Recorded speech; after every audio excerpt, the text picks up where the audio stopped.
میرا سوال تھا کہ عیسائی بھی ہمارے جیسے آج کل نیو بورن کرسچنز بہت آئے ہیں، ہاں ہاں تو وہ بھی یہی کہتے ہیں کہ ہم نے معجزے دیکھی، ہم نے خوابیں دیکھی. ٹھیک ہے.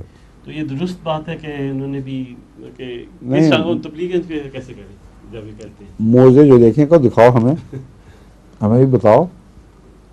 ان سے کہیں تم وہ موزے دیکھو جس کا حضرت عیسیٰ علیہ السلام نے ذکر ہی نہ کیا ہو، تو خدا کی سچائی تو ثابت ہوگی، عیسیٰ کی سچائی ثابت نہیں ہوگی. تم اگر ان موضوعوں سے حضرت عیسیٰ کی سچائی ثابت کرنا چاہتے ہو تو اس پیمانے پر موزے دکھاؤ جو حضرت عیسیٰ نے بتائے ہیں. حضرت عیسیٰ علیہ السلام فرماتے ہیں کہ اگر مجھ پر کسی کو رائی برابر بھی ایمان ہو تو وہ سارے کام کر دکھائے گا جو میں کرتا ہوں. پانیوں پر چل سکتا ہے، پہاڑوں کو بلائے تو اس کی طرف آ سکتے ہیں، اور دوسرے اس قسم کے. تو میں تو عیسائیوں کو یہ کہتا ہوں کہ اپنی طرف سے تم اگر وہ موزے دکھاؤ جو قرآن پیش کر رہا ہے تو قرآن کی سچائی ہوگی، نہ کہ عیسیٰ علیہ السلام کی.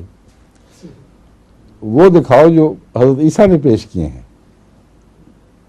ایسے موقع سوئٹزرلینڈ میں نے ایک خاتون تھیں عیسائی، بڑی کٹر آئی، ان کو میں نے کہا کل کا وقت مقرر کرتے ہیں 10 بجے، میں اس زیورخ کی لیک کے ایک کنارے پر اپنے ساتھیوں کے ساتھ کھڑا ہو جاؤں گا، آپ دوسری طرف سے چل کے وہاں پہنچیں. وہاں ہم ساری عالمی جماعت کی نمائندگی میں بیعت کریں گے آپ کی. ایسا گھبرائی. میں نے کہا یہ تمہیں ایمان ہے کہ نہیں عیسیٰ علیہ السلام پر، یہ صرف بتاؤ ایمان ہے.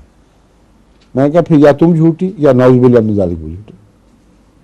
ایمان ہے تو یہ ہونا چاہیے، اور میں عیسیٰ علیہ السلام کو سچا ہے تمہیں جھوٹا سمجھتا ہوں، تو جھوٹ کی طرف ہمیں کیوں بلا رہی ہو؟ تو حقیقت کوئی نہیں تبلیغ کا.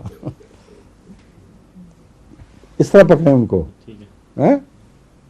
وہ موزے ٹھیک ہیں مگر اس سے زیادہ ہم بحث میں پڑھتے ہی نہیں کہ فرضی باتیں اکثر تو انہوں نے فرضی بنائے ہوتے ہیں موزے. دل میں یہ حرکت پیدا ہوگی وہ ہوگی، اس بحث میں پڑھنا نہیں چاہیے. اور جزاک اللہ بہت اچھی بات ہے، اللہ نے آپ کو بڑی نیکی عطا کی ہے، لیکن حضرت عیسیٰ کی سچائی والا موضوع بھی تو دکھاؤ کوئی. ٹھیک.